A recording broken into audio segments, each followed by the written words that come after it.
বাবা নেই, মায়ের সঙ্গও হারিয়েছে শৈশবে। তাই জান্নাতি খাতুনের বিয়ে একসময় ছিল শুধু অনিশ্চয়তার গল্প। ছোটোর থেকে আমি নানা নানির কাছে মানুষ হয়েছি, লেখাপড়া করছি অনেক কষ্টে। আমি স্বপ্নে ধারণাও করতে পারিনি যে আমার এরকম করে বিয়ে হবে।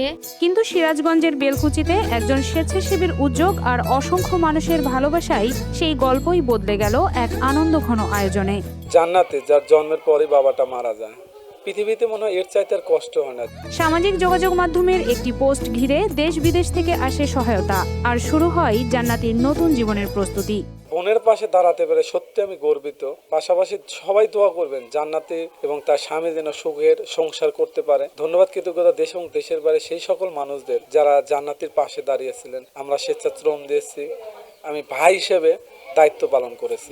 কনের সাজ, বিয়ের পোশাক, নতুন সংসারের প্রয়োজনীয় আসবাব, অতিথি আপ্যায়ন সবকিছুতেই ছিল স্থানীয় মানুষের স্বতঃস্ফূর্ত অংশগ্রহণ। শতাধিক অতিথির উপস্থিতিতে পুরো গ্রামই যেন আনন্দ ভাগ করে নেয় জান্নাতির সঙ্গে। এই লাতিনটা আমি খুবই কষ্টে বড় বানাইলাম, খুবই কষ্টে লেখাপড়া করাছি।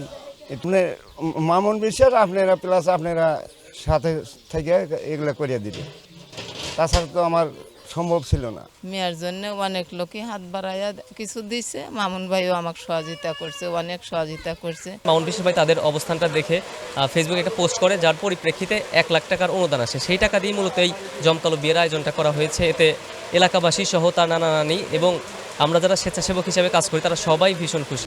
জান্নাতির বর ফিরোজ আহমেদও এই মানবিক উদ্যোগের অংশ হতে পেরে আনন্দ প্রকাশ করেছেন। জান্নাতিকে বিয়ে করে অনেক খুশি। জান্নাতি ইতিম মেয়ে, আমি জান্নাতিকে বিয়ে করে অনেক অনেক খুশি। এত সুন্দর আয়োজন মামুন ভাই করেছে, তো মামুন ভাইকে অনেক অনেক ধন্যবাদ। স্বেচ্ছাসেবী মামুন বিশ্বাসের প্রত্যাশা, অর্থের অভাবে যাদের বিয়ে আটকে থাকে তাদের পাশেও এভাবেই দাঁড়াবে মানুষ।